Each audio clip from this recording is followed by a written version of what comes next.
ఇటీవల BRS party నుంచి కాంగ్రెస్ పార్టీలో చేరిన ఎమ్మెల్యేలకు తెలంగాణ శాసనసభ స్పీకర్ క్లీన్ చిట్ ఇవ్వడం జరిగింది. వారు ఆ పార్టీలోనే ఉన్నారు అని వాళ్ళ కాన్స్టిట్యున్సీ నియోజక అభివృద్ధి కోసమే ఎమ్మెల్యే ముఖ్యమంత్రిని కలుస్తుంటాం. వారు చెప్పిన వారి మాటతో స్పీకర్ ఏకీభవించి క్లీన్ చిట్ ఇవ్వడం జరిగింది. దీనిపై బీఆర్ఎస్ పార్టీ భిన్నంగా స్పందిస్తుంది. ఎందుకంటే కాంగ్రెస్ పార్టీ రాజకీయ దోపిడీ మీన్స్ అంటే రాజ్యాంగాన్ని కూని చేస్తుందని, రాజ్యాంగాన్ని ఇష్టానుసారం కాలు రాస్తుందని వారు వ్యాఖ్యానించడం జరిగింది. అయితే మనం ఒకసారి ఆలోచిస్తే మనకు నచ్చిన నాయకుడిని ఎన్నుకునే అధికారం మనకు ఉంది. ఎందుకంటే ఆ నాయకుడి యొక్క గుణం నచ్చి, పార్టీ విధానాలు నచ్చి మనం ఒక పార్టీకి ఓటు చేయడం జరుగుతుంది.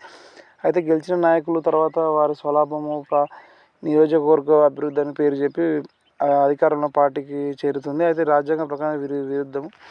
అయితే ముఖ్యంగా బీఆర్ఎస్ పార్టీ గురించి ఒకసారి ఆలోచిస్తే రాజశేఖర రెడ్డి మొదటిసారి ముఖ్యమంత్రి అయినప్పుడు బీఆర్ఎస్ పార్టీ నుంచి కొందరు ఎమ్మెల్యేలు కాంగ్రెస్ పార్టీలో చేరడం జరిగింది. దీనిపై కేసీఆర్ గారు అప్పుడు ప్రెస్ మీట్ పెట్టి చాలా ఘోరంగా అవమానించడం జరిగింది కాంగ్రెస్ పార్టీ అంటే ప్రెస్ మీట్ ఎదిగా. ఎందుకంటే ఇది రాజకీయ హత్య అని, ఇలా చేయడం కరెక్ట్ కాదని, ప్రజలు ఇలా చేస్తే చీరి చింత కడతారని వ్యాఖ్యానాలు చేయడం జరిగింది. తిరిగి ఆయన అధికారంలోకి వచ్చిన తర్వాత దాదాపు టీడీ పార్టీ నుంచి ఎమ్మెల్యేలను, కాంగ్రెస్ పార్టీ నుంచి ఎమ్మెల్యేలు తీసుకున్నారు. దీనిపై అందులో కొందరికి మంత్రి పదవులు ఇవ్వడం జరిగింది. దీనిపై ప్రెస్ మీట్లో మాట్లాడుతూ ఏమని చెప్పారంటే, అవునండి, బాధ్యత తీసుకుంటాం.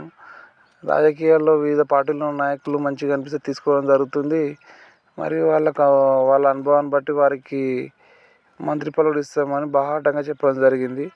అంటే అధికారంలో ఉన్నప్పుడు ఒకలాగా స్పందించాలి, అధికారం దిగిపోయిన తర్వాత ఒకలాగా స్పందించడం అనేది బీఆర్ఎస్ పార్టీకే చెల్లుతుంది అన్నట్టు అనిపిస్తుంది. ఇది ఎంతవరకు కరెక్ట్ కాదు. ఎందుకంటే మన అధికారంలో ఉన్న, ప్రతిపక్షంలో ఉన్న నిబద్ధతతో ఉంటేనే పాలకులు మంచిగా ఉంటాయి. ఎందుకంటే పాలకులను చూసి ప్రజలు నడుస్తారు వారి వెంట. ఎందుకంటే చట్టాలు చేసే పాలకులే చట్టాన్ని దాటితే ఎంతవరకు మంచిదనే అభిప్రాయం కూడా ప్రజల్లో కలుగుతున్నది. ఇప్పుడు ఏ పార్టీ అసలు కాంగ్రెస్ నుంచి టీఆర్ఎస్లోకి వెళ్ళినా, టీఆర్ఎస్ నుంచి బీజేపీలోకి వెళ్ళినా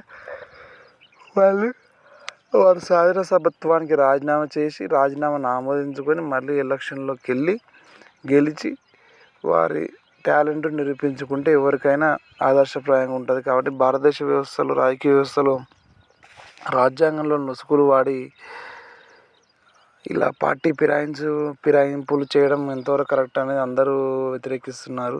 ఎందుకంటే ఇది రాజకీయ వ్యభిచారంతో సమానమని చాలామంది నాయకులు అంటున్నారు. కానీ అదే నాయకులు మళ్ళా పార్టీ మారి ఇంకో పార్టీ అధికారంలో ఉండడం కరెక్ట్ కాదని నా అభిప్రాయం.